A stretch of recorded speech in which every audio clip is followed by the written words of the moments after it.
Düşünürüz çox vaxt ayırmıram, səmimi deyim. Sizə gəlir ki, Azərbaycanda hamı otursun verilişlərə baxır, amma səmimi deyim elə deyil. Yox, mən Azərbaycan mediasına baxıram, Azərbaycanda profesional media da var. Ancaq mən sizə bir şey deyim də, həyatda ən çətin şey vətənə xəyanət etməkdir.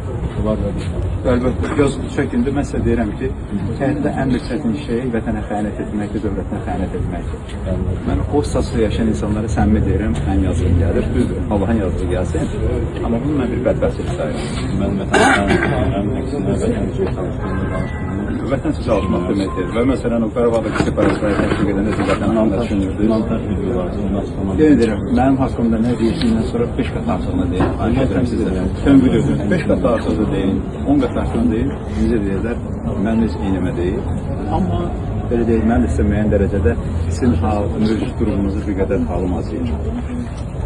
Mən də istəməzdim, amma mən Azərbaycandan Almaniyada sığınacaq.